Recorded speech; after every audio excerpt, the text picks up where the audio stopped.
Stangibelisco here, proprietor and operator of amateur radio station W1GV Whiskey 1 Good Vibrations.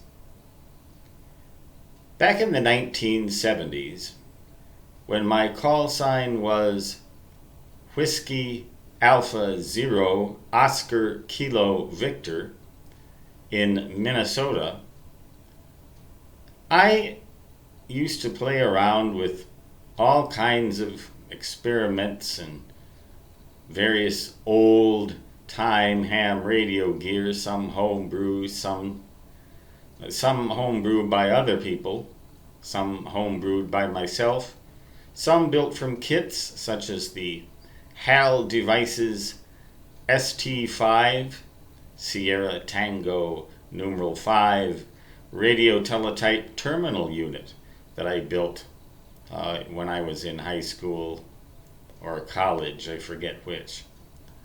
It was in the 1970s in any case. But I obtained a pair of walkie-talkies, big, heavy, military green walkie-talkies. They were probably about a foot long, weighed 5 or 6 pounds apiece, had an earpiece and a mouthpiece separately, sort of like a old-fashioned telephone receiver, except larger. You hold it up to your head like this. And they were from World War II. Military gear somehow found its way into the hands of this kid. I don't know who I got it from, or they just gave it to me. They gave 2 of them to me. And I tested them to see what frequency they would operate on, and it happened to be in the 75 meter amateur radio voice portion of the amateur radio band. So it was perfectly legal to use them. They used AM amplitude modulation, but the weirdest thing about them, of course, being from the 1940s or thereabouts, they used vacuum tubes, vacuum tube walkie-talkies. In order to operate them, you had to use a 103.5 volt battery, which was about 1 inch by 1 inch by 10 inches, a long, square prism-shaped thing. You could get a nasty shock off of it. It would fully illuminate a 15-watt incandescent light bulb. And I could still get them. Even in the 1970s. So I got a couple of those batteries and put them in those radios, and wouldn't you know it, they had a range of about maybe a half a mile to 3/4 of a mile. As I said, they used amplitude modulation, perfectly good radios on around 3,800 kilo cycles in the voice portion, as I said, of the 75 meter amateur radio band. And I thought that was just an example of extreme radio.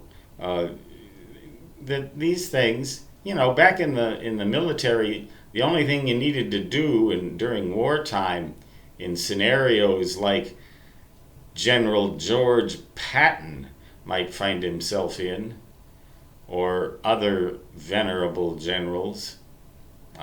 You've seen movies about that movie about Patton. I just love that movie about Patton.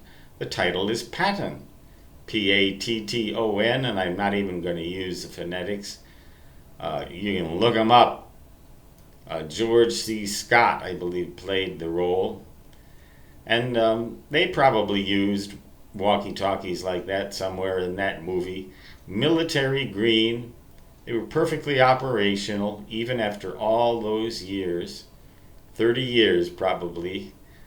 Just laying around, and those vacuum tube walkie-talkies still worked. I didn't use them very much because they really weren't good for much of anything, except serving as a novelty.